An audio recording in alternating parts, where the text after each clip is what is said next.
Hello everyone. In today's episode, I'm joined with Bella, and Bella is a music teacher and teaches people with autism, which is it's gonna be a really interesting episode because I haven't actually spoke to anyone who's had this like a music teacher before, so it's gonna be really interesting. So Bella, thank you for coming on the podcast today. Hi, Mason. Thank you for inviting me. I'm quite excited to be here and share about what I do. Yeah, yeah. Like before, I kind of thought you was a music teacher because of all the instruments behind. Makes sense. Yeah, yeah. Yeah. Yeah. So my name is Bella. I help autistic children and their families improve speech and language, practice and develop their social skills, increase the quality of their well-being, work on any goals they want to achieve for themselves, and work in partnership with the schools or any other professionals involved in the lives of their little ones.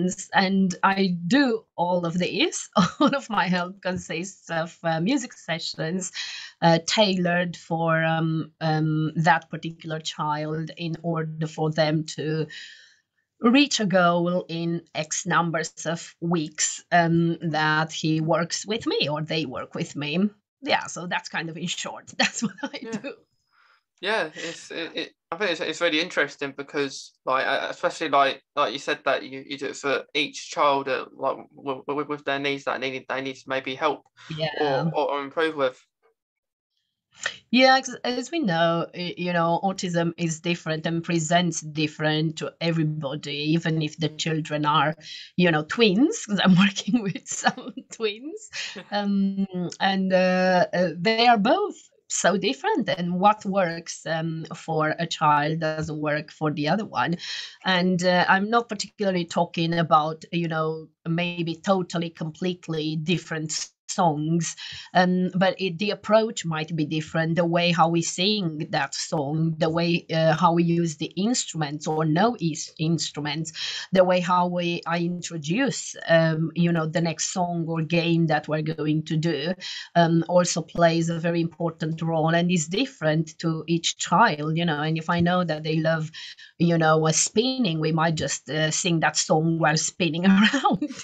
Or if we know they love a specific color, I'm going to get those instruments out, for that particular color. Or if they have a particular stim that they are doing, I include it in the song. And of course, it has to be tailored for each child individually. So it does take lots of planning and preparation in order to deliver these sessions, because they are not like singing sessions. The child is coming and we do some singing, like mother and toddler groups and things like that. They are not. They are sessions that they are, thought through from the beginning to the end, and each song and each progression of the song and the sessions go in have specific skills and targets in mind. And even if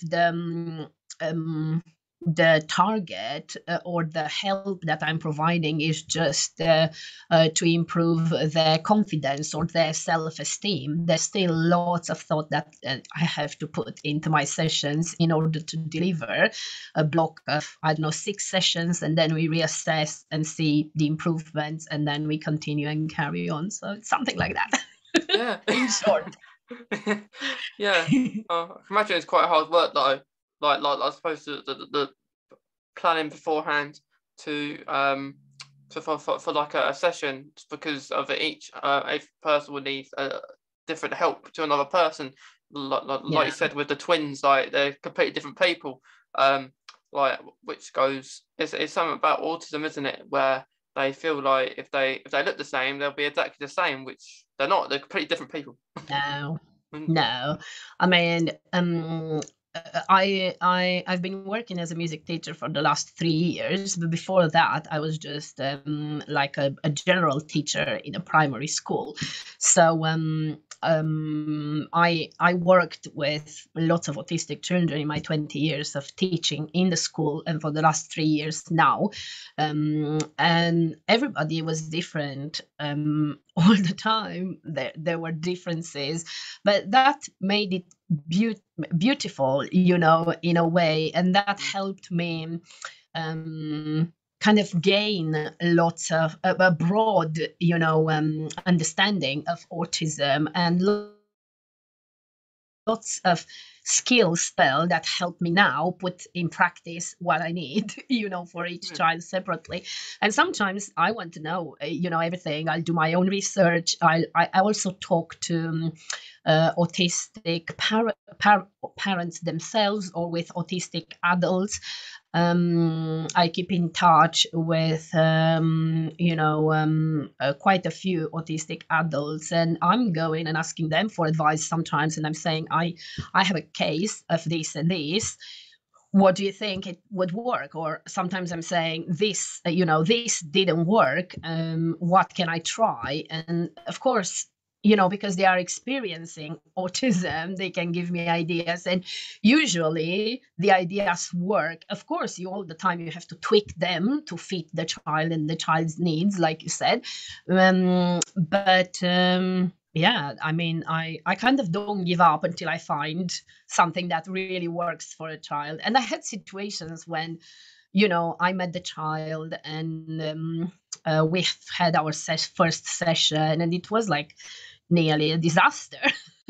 But the parents didn't give up. They understood the importance and the role of music. And I looked for different ways, because what happens is, if a parent approaches me before the child comes or has one of my sessions, if they are online, I have about an hour and a half or an hour and a half a discussion with the parent, where I have to find out, you know, about all the other professionals involved, all of, you know, the diagnosis process, all about the child's preferences, all about the child, actually, everything that they want to share with me.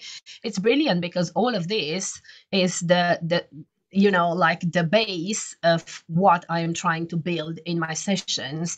And if sometimes, you know, parents are not telling me, you know, all the things I need to know, like I have a beautiful, you know, song about dogs that I sing nearly with all the children that love dogs. But if the parent forgot to tell me that they hate dogs, they are scared of dogs, and I bring, you know, the dog, and I want to sing that song, that's gonna ruin everything, no matter what I'm trying to do in that session. So I'm really saying to them that they really need to share with me all of this. And then I also do a little recording, introducing myself and talking to the child, and I send it to the parents, and I'm saying, you know, it's really important for them to watch this at least for a week every day before they actually see me, so that they feel they know me when they see me, and they don't feel like put in front of a situation and of a person that they've never seen or, you know, kind of heard before. So they get used to my voice, to the way how I look. And when they actually have their first session with me, I make sure I am dressed in the same clothes that I was when I did the recording, so that they actually recognize me. And I'm not going to have, you know, a big hairdo and a big something, because they won't recognize me anymore. And I've learned all of this in my years as a teacher. You know, I had autistic children telling me, why do we wear uniforms every day and you don't? And whilst it's very, it's something that never bothered a neurotypical child, is something that I've heard a lot from autistic children in primary schools and in the high school where I taught for a while. So yeah, I've learned from all of this, and if they want me to wear the same clothes every time when they see me, that's fine. I did buy a few clothes that are just the same, a few items just the same, and I'm trying to wear those. So that I don't mess them up in between sessions, you know, when I have them one after another. And they are little details, you know, and your listeners probably thinking, oh, she's overthinking it. But I've noticed that autistic people and autistic children overthink a lot. So me overthinking all of this, it's a good thing. It kind of puts you on the ball, I suppose, because like it's good that like you're asking like for them to watch a video of you beforehand before they see you, and like asking about the children, asking the parents about the children, what about more about them, and so you know, so that's it's really helpful for you as well. Yeah.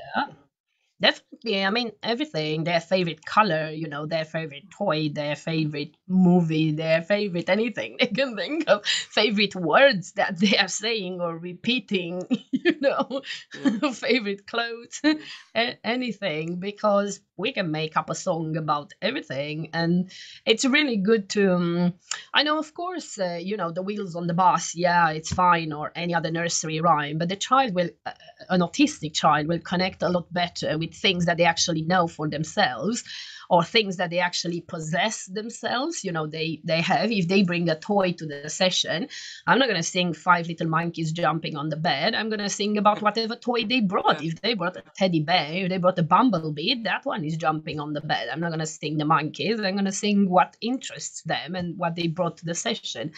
And they connect with me this way, and then they start trusting me. And then when we are building on the skill that we want to build, they'll be more open to try it and practice it with me in a safe environment with somebody that they trust. That's kind of how it goes. Yeah, I think it sounds really good, like as well, because like what why do you think you chose, after like teaching for like 20 years in the school, why did you choose to start your own like music kind of area up, like why did you make that decision?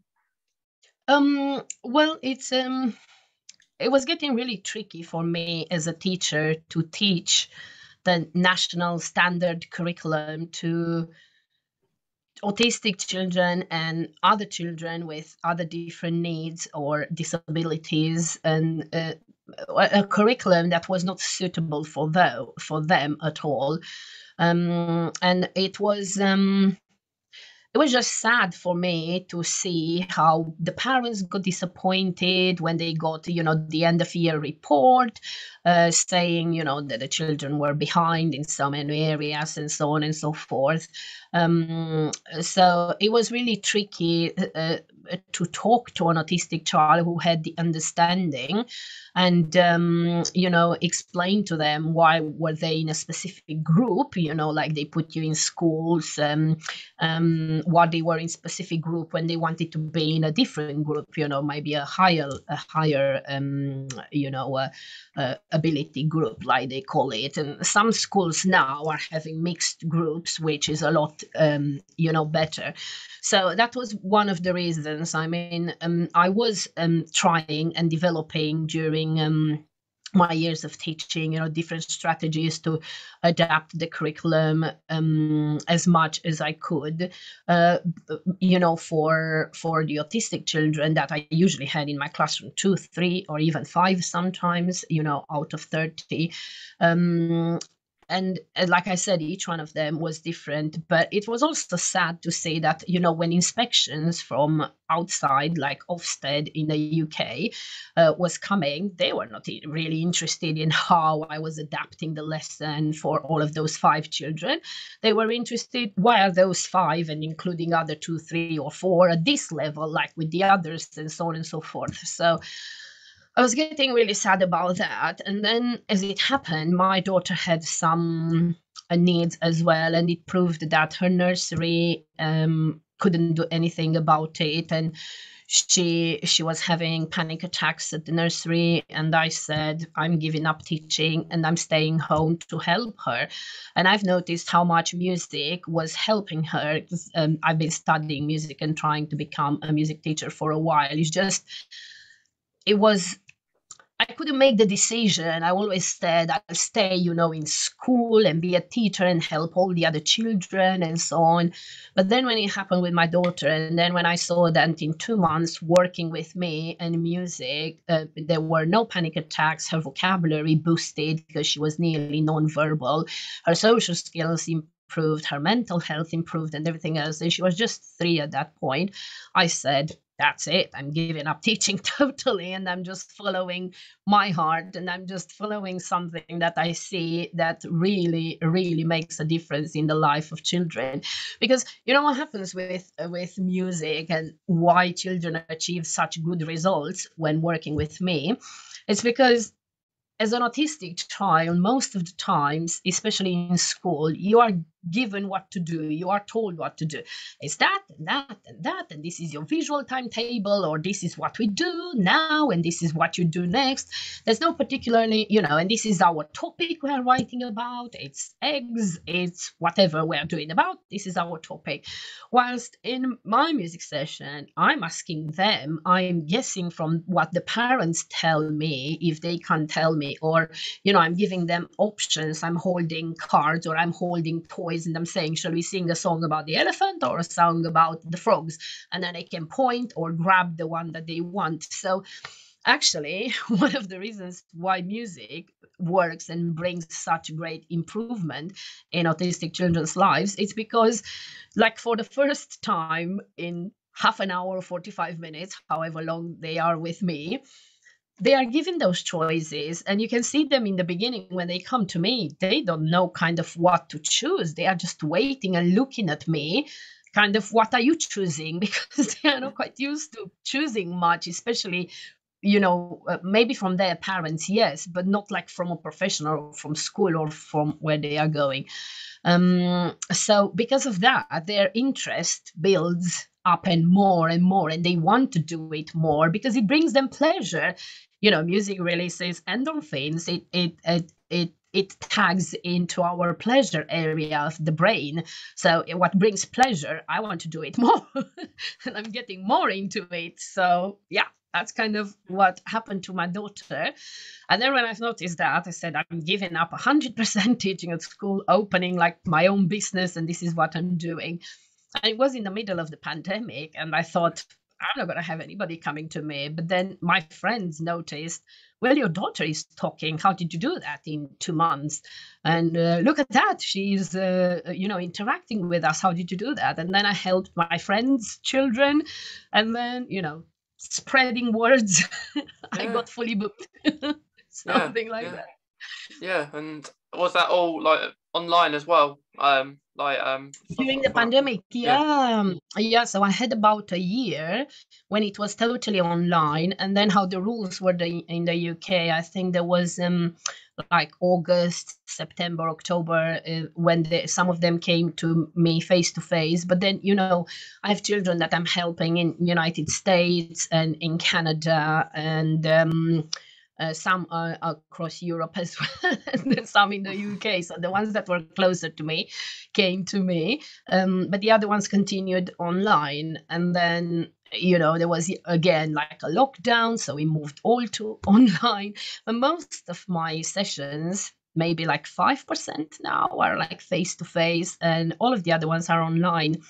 And again, in the beginning, it was tricky because the parents were saying, oh, they are not having enough patience to sit and watch a program on TV. I don't think they are going to sit for half an hour there to watch your session. I said, well, they don't need to sit.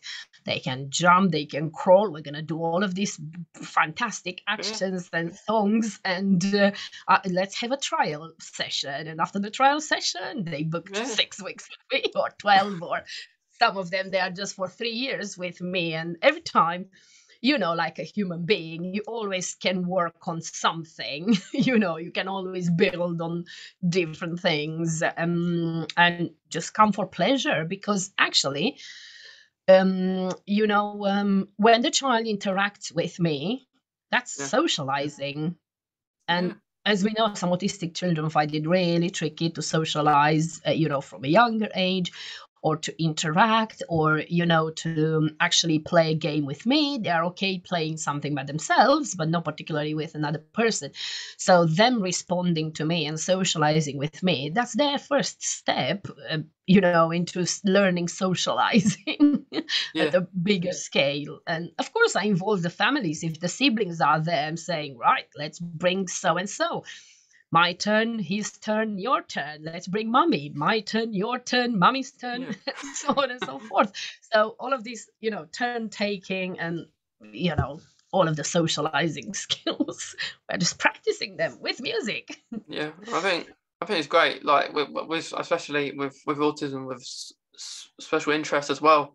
It's a really big part, and if they like music, and it's great because they're doing something they like. And like you say, like with different interests as well, not just music. Like they like something else, or they can bring that to music, because with music you can interact anything else you like to do into Yeah. music. Yeah, definitely. I Yeah, know, all of that pleasure of lining up things. That's like a stereotype sometimes for autistic, and sometimes drives parents mad and so on. I don't mind it. I even asked, bring all of the cars in here. We're going to line all of them up. And then we sang like the rainbow song with all the cars lined up in there in the colors. And the child was kind of mesmerized. They were looking, I could see how the pupils were dilating and so on, because somebody was taking really an interest in their own special interest. And that's amazing, because if somebody really shows interest in what you are doing, you feel more confident, you feel more empowered. Let's do it, because look, so and so likes it as well. yeah, So yeah. yeah. How Like about you? yeah. Because you're autistic, do you connect with the music? Do you listen to music? Do Yeah. you feel music helps you? Yeah, I love music. Like, because like with my special interests, like for example, Doctor Who, and I like for example, if I'm doing some work, or like maybe writing up an episode on the podcast, I'll just go. I'll be on YouTube, and with my headphones on now, and I'll play the soundtrack of it, because Yeah. as well as music with words, I like to hear the soundtrack, and in my mind I'm picturing I'm somewhere else, like maybe fighting monsters like they do in Doctor Who, or going somewhere else, because it's a passionate interest of mine. So yeah, music is very special to me, and I'll do even all sort of videos myself with music, and yeah, it really helps me. And actually the other day on the telly, I heard this song, and then I was playing it, and it's a hero song it was. And yeah, it kind of uh, I like listening to new music as well, because you like the music that you normally listen to, but when you find a new song, yeah, you listen to that, and then that makes you feel better as well. Yes, definitely, because it helps you identify with a specific emotion, with a specific moment in time. If it's a music from like your past, it reminds you of what you experienced then. Might be happy memories, might not be so happy. And definitely, I mean, even though when I started like 3 years ago, I started working with children between 3 and 7 years old. Now I'm kind of working with all sorts of ages. I mean, even from like 14, 16 months year old children, and the parents just noticed, and they are, undergoing autism diagnosis. And the parents heard of me, and they said, should I have a trial session? I said, yeah, because I worked in nurseries for a long time as well. So obviously there's no problem for me to work with very young children. And they are so receptive. They are really amazing.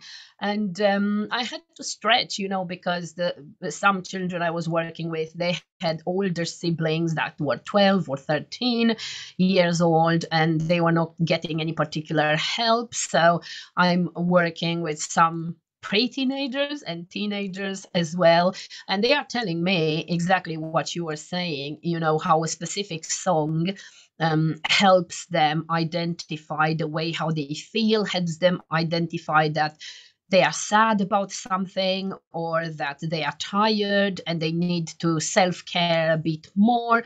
So we talk about those strategies as well. But without kind of the songs, it's really tricky for them to identify that in themselves as well, because it didn't come with practice since they were little children. Like I said, sometimes autistic children are told how they feel, what they should be doing, how they should be doing, and so on and so forth, especially like in school, which is not good programming. That Yeah, our yeah, brain, yeah, and it kind of responds to inputs, doesn't it? And it also helps, like you said, for focusing. It's a very proven fact that having, especially for autistic and ADHD children and people, when they sit down to work onto something, they might hear, the noise of the fridge, the footsteps in the corridor, the whispers from behind in the classroom, or all of these noises and distractions, a leaf falling down for the ADHD, for example, or the sun rays or the clouds coming on the sky if they are looking on the window, and so on. But if you have music on that provides a steady beat, the steady beat self-regulates and soothes the brain. So the brain receives that steady input that helps calming down and also keeps it focused on that steady beat. And then you are also focused on a project or on your writing or whatever you are focused on, and that will be enough for the child or for the autistic person or ADHD person to work on. But take the music away, and then all the distractions will be around, because it's impossible not to see or hear them. So you are right. Yes, yeah, music yeah. works. It does. Like I'm quite sensory with my autism, so I don't like certain sounds. So music does help with that, and just like it kind of relaxes you. Like listen to different songs. It does. It does. It has that steady beat that self-regulates as well. And sometimes, like nature sounds help with calming a lot. Um, Nature has that something special about itself, doesn't it? Yeah, So yeah. You can. I do. You also mentioned something important, that some, and this was something that I also learned, like in my early career as a teacher. I mean, from my first 3 months as a teacher 23 years ago, I realized how important music was in general for children.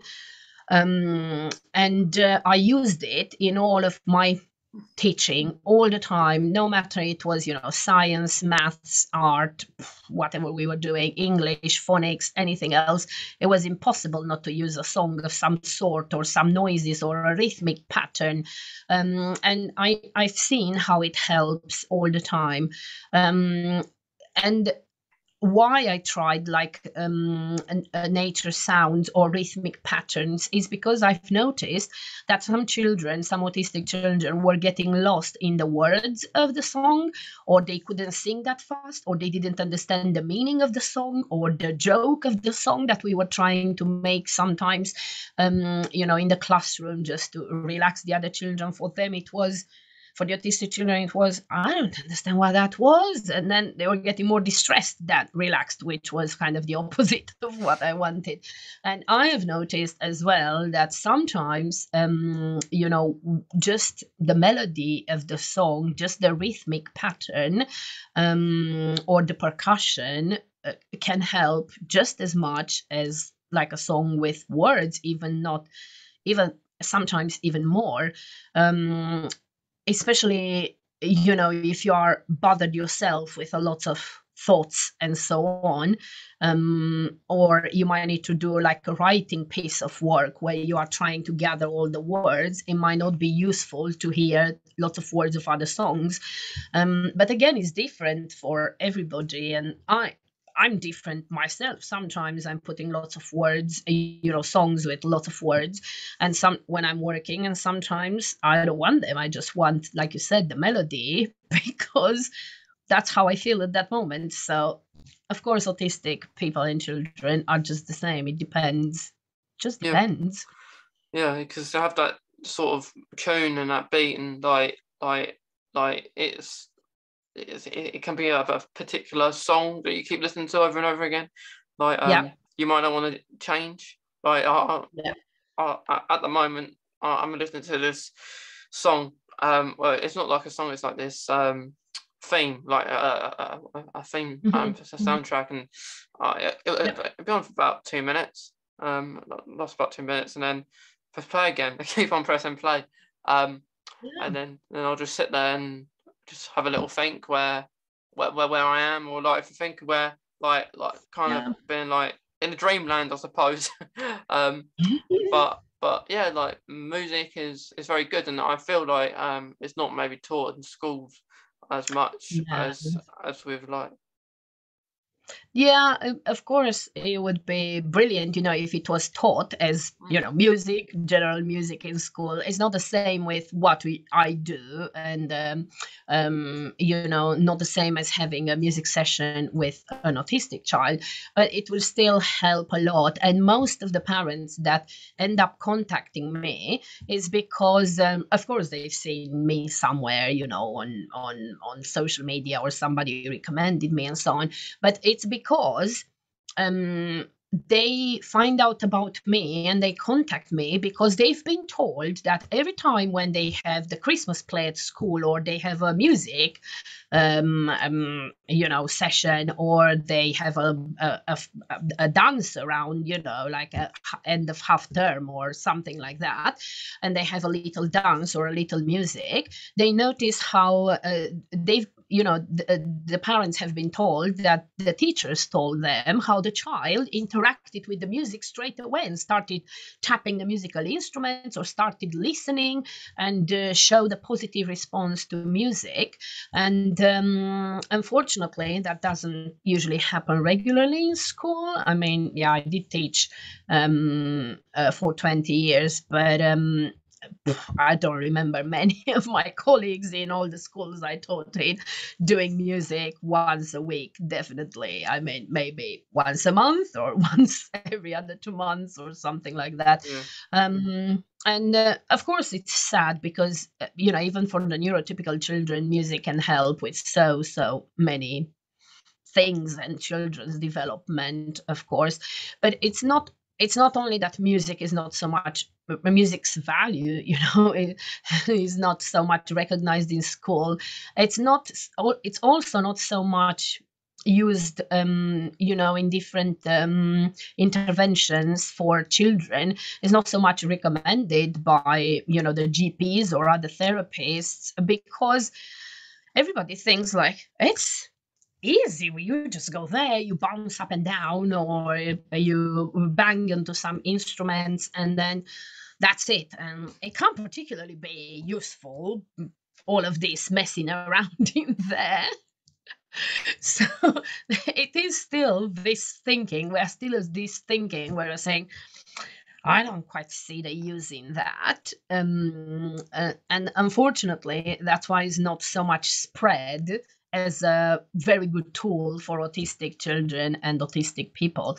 But yeah, there are people like me and other people who advocate for the power of music, and yeah hopefully, there's more awareness over there about what music can do when other therapies and other things can't do, and also how music can empower the child so much, and the parents as well. So yeah, fingers crossed we'll have yeah more autistic children on board. yeah no, I hope so, because like I think it's really good, like it's good that you enjoy it as well, like just helping people like autistic children as well, because yeah, like when I was at school, um there was some drama. Basically the music was in drama, and not just directly music, and like you might listen to it, or there might be, in primary school everyone used to sing, didn't they? Oh, if I remember, like there'll be singing assemblies, um, Yeah, um, and I'm not the best singer, but it's nice that people were doing that, and I don't know if that still happens now, but um, sometimes, yeah, yeah. yeah, but like from going to moving on from primary, you don't really get that No, afterwards. Like with singing in assemblies, because you still have assemblies afterwards, but not singing, yeah, and it's just like no, maybe the head teacher having a talk, or something like yeah, that.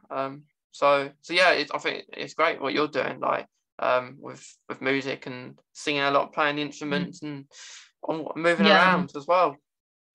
Yeah, of course, you can move whichever way your body tells you to move, or you can practice the actions, and the thing is that why music works, it's because, as we know, speech goes into the left hemisphere of the brain, and for some autistic children, those areas are a bit understimulated. And as we know, some autistic children and people have troubles with processing the information as quicker as the other ones. It's all of this, like sensory processing and then the words processing, and it takes a bit longer, for the brain to process the information. With music, it's been proven that because music gets into the right hand side of the brain, and because it's a spoken language in a way, Yeah, if it has words, of course, it goes into the less it goes from the right into the left hemisphere of the brain, creating a bridge between those two hemispheres, and that's why how the brain works together. And then you get the child to kind of understand and process the information quicker. So, as an example, what usually happens when children come in my studio, especially like for the first time, they take their shoes off. I have a soft, fluffy carpet in one area, for their sensory stimulation as well. So they come, they take their shoes off when they see the fluffy thing to walk on. They take socks off, throw all of them away, and then at the end of the session, they have to put them back because I have those little gravel stones in the car park, so they can't quite walk. And over there, the parents are not willing to carry them, and they say, come on sweetheart, put your shoes on, it's cold outside, there's stones outside, and we have to put socks on, and we have to put shoes on. And the parents go on and on in their loving voice, trying to encourage the child to put the shoes on. And I just grab an instrument if I have it. If not, I just start singing, as simple as this. Mason, put your shoes on. Mason, put your shoes on. Mason, put your shoes on. It's time to go home. And I sing it a bit slower than I sang it now. And I also don't make like insistent eye contact with the child. I'm just singing it. I'm demonstrating it because I take my shoes off and I'm putting mine on as well. And I'm doing a little march when I'm saying it's time to go home. And by the time I sang it, the child, stays for a few seconds, looks at me, and then goes and puts their shoes on. And then the parents say, wow, how did you do that? It's magic. And I said, actually, no, I just accessed a different area of their brain that actually made them listen to the command that I said. And that's why when you sing to children, songs that if you're happy and clap your hands, or lots of other action songs, the wheels on the bus go round and round and things like that, they start doing it sometimes without even telling them, not because they want to copy you, but because of kind of their brain tells them, I can do that, I have to do the actions, because they manage to process that information a lot better onto the music. So there are parents that I encouraged to sing to their children at home all the time they are eating their breakfast, for 5, 7, 10 minutes in there, they are singing, and they've noticed how the child, ate the breakfast without any fussing, any delays, anything. They just enjoyed the singing, ate their breakfast. Or, have these routines where you say, put your trousers on, put your socks on, put your top on, put your jumper on, and all of the dressing up routine or the brushing teeth routine with makeup songs together.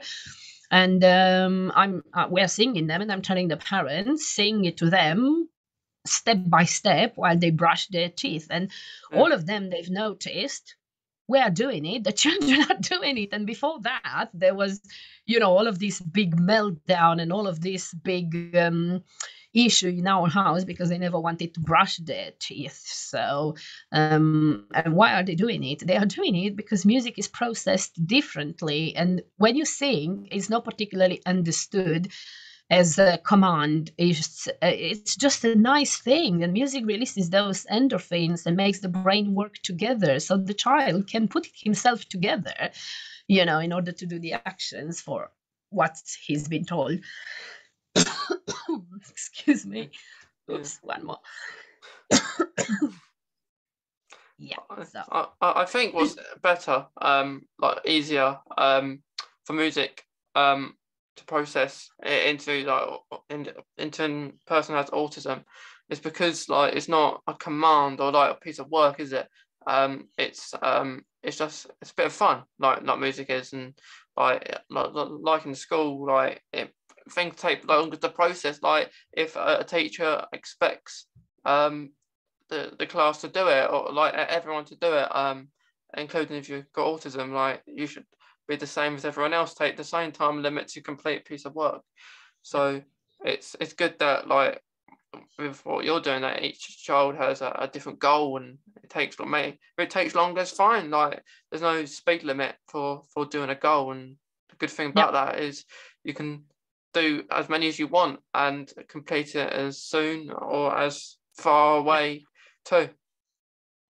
Definitely, and you can enjoy the repetition of something that you want. And I know I had parents worried in the past, saying that, oh, but they are just going to do that forever and ever. And I said, no, when they've had enough, they are going to give it up. I've seen that in my 20 years of teaching. I've seen it with my daughter, with my friends' children that are autistic. And I can see, how they are really focused onto something, and they really want to do just that, like just playing in the water forever and ever when they are little, and a few months later or a year later, they don't want to see the water anymore. They've learned enough from what they wanted to learn from that thing, and they are going to move on. So as soon as the parents understand that, and educators and lots of other people, they will nurture that special interest, so that the child really starts believing in themselves and appreciating themselves.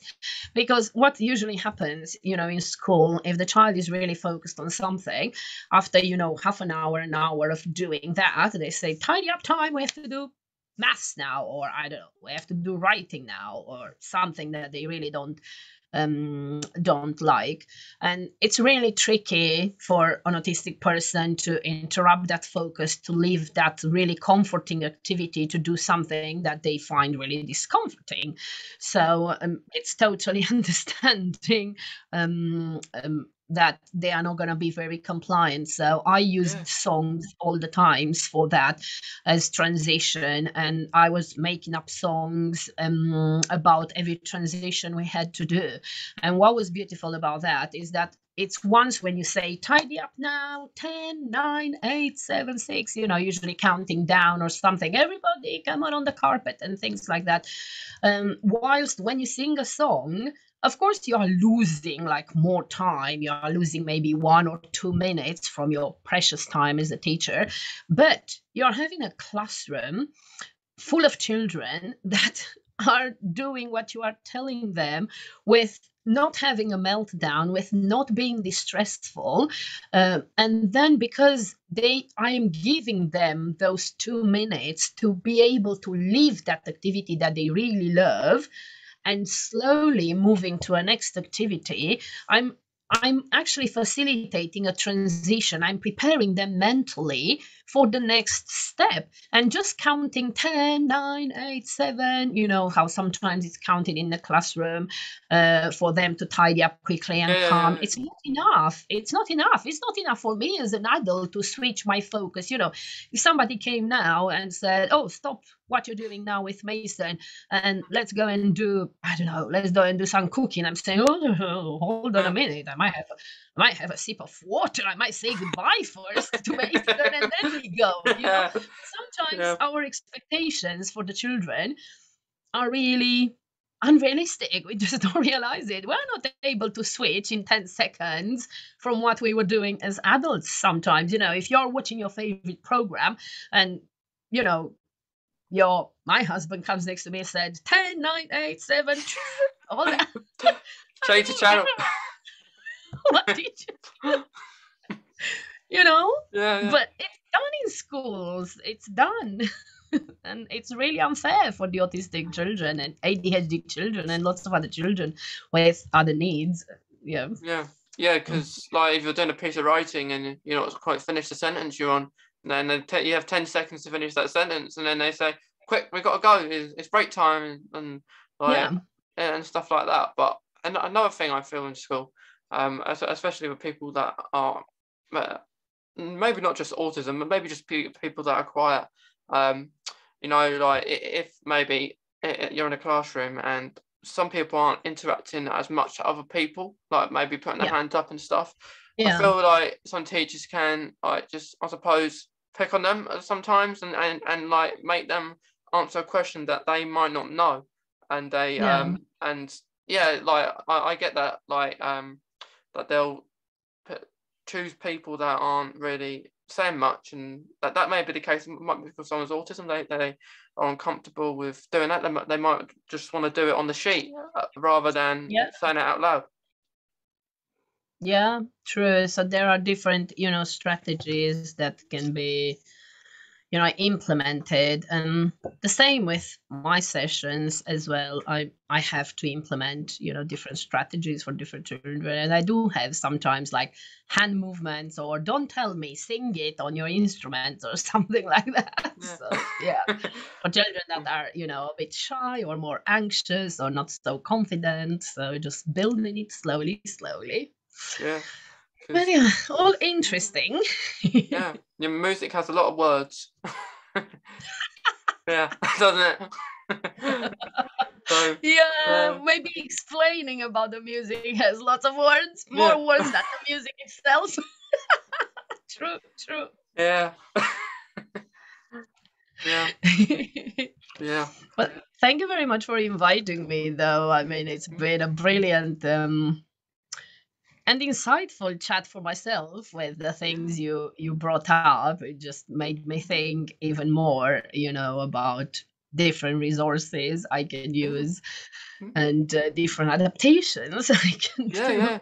Like I heard you. I remember you said about like the line up the cars, and like when I was younger, I had one of those car mats, and then I lined all the cars up, and yeah, I think that was a sign I was autistic back then when I was younger. But yeah, that was something I did quite a lot, like play for cars and had a whole car set and stuff, and yeah, like I feel like yeah, that is a sign of people that have autism, and I think it's great with like, it's just a hobby, isn't it? Even people you teach have so many hobbies Mhm. other than music, and it's great that Yeah, that you're like involved in the other special interests for songs and music, which is yeah, great. yeah. It's nice that music indeed can be so versatile, can include so many things in music. I mean, yeah, I don't think it. Yeah, it's a bit trickier to do it the other way around. I remember when I had to teach, I don't know, like geography or history to find an appropriate song. But however, if the child has interest in geography or history, there's always a way of including it in my music sessions, for example. It's always easier the other way around because music is so versatile as Yeah, yeah, compared to yeah. maybe some other subjects. Yeah. Um, ju- just before we finish, do you have any other like questions for me, like about autism? Um, hmm. How did you use music as a child? Did you have anything? Did you notice when you were a child that music can help you? I know you said about the singing, Hmm. but anything else at home or anything in your spare time? I Or you think discovered it more now as an adult and you are using yeah. it to focus and stuff? I didn't really it took a while to understand autism when I was younger. Um, like I was 9, 2009 it would have been. Yeah. So and I didn't really. like I suppose had to understand it, didn't really accept having it, and struggled in school a little bit, and moved school as well from mainstream to a special school. So Mm. um, I, I think I did find out music. I've always liked music. I would have thought I liked it when I was younger as well, but Mm. yeah, like now I know it does help, and other than my hobbies as well, I'll say music is a hobby as Yeah. well, because Mm. I Yeah. listen to music all the time. Um, like even if you're just playing a game, I suppose, like on a console, always Yeah. music in the background. Yeah. Always music in the background. If you just have any game, because like I think most people play games. Like if it's not if it's not like on a console, there's so many other games you can play, like virtually, which involve music. And if we think about most of our everyday life, music's there. Yes. Yeah, True. yeah, True. yeah. And I have one more Thank question you. for you. One more question for you, Bella. What does music mean to you? Ah, so nice of you to ask me Yeah, that. I do lots of other podcasts and so on, and nobody asked me about me. yeah. They Ask all about want you. to know how music. They all want to know how music helps autistic children. Yeah, Thank you. yeah, yeah, Um, I use music like in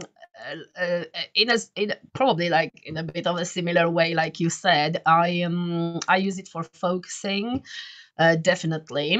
Sometimes with words or without words, like I said, depending of the project that I need to do. And I also use it for all that meditation, calming music. Is that what puts me to sleep every night for many years? I can't remember since when.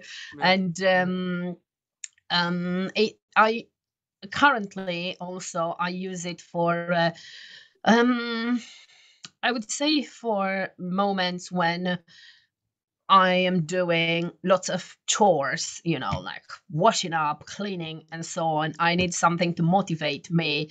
I need those endorphins. I yeah, need that dopamine level to go a little bit higher up, and it's not going to go because of cleaning. No, Because it's not something very pleasurable, very pleasing. So I use music for that. And I remember when I was a child, where I used to have like every evening, my brother and I will put a little show on for our parents when we would sing and dance for them while they were in bed, and we were performing for them, and they were like on the sofa or on the bed, and we were saying we're singing them lullabies, but they were not lullabies. They were just all the pop folk songs, traditional songs that you can think of. Anything, any words we were making up, my brother and I. And of course, my parents were having a great laugh. But I remember that after that, we were going straight away to bed, and it was all so peaceful and nice. And I think it was working just because we were doing this fun activity, and because it self-regulated us and soothed us, and our brain, and put us like in a good, safe mood. It always just worked, and you could tell when we were not doing it, we were all restless going to bed. So that was our little show in there. Thank you for yeah. asking. Yeah, yeah. I thought I wanted to ask you because I know for the majority of the podcast we've been speaking about like what you do and like how help autistic for children, and yeah, I wanted to finish it with you, like tell me know why you like music, because if you didn't, there'd be no point doing it in the first place, would there? Yeah, true. True, true, true, Yeah, yeah, true. yeah. Well, it's been really nice chatting to you, Bella. Really nice Yeah, chatting to yeah, you as well, Mason. yeah, A very interesting yeah. chat. Thank you for Thank you. sharing with me all the things you said about Yeah, what you feel about music and autism. Thank yes, you. I appreciate it. yeah. We all love music. Do. Yeah. Well, thanks again, Bella. It's been really nice. Thank you, Mason. Hope to see you again. Hope so. There's more to talk about music, I'm Yes. sure. Maybe another time we could talk about another topic. Mm, Yeah. definitely. Yeah. Yeah. Well. Well, it's been really nice chatting to you, Bella. Thank you, Mason. Same here.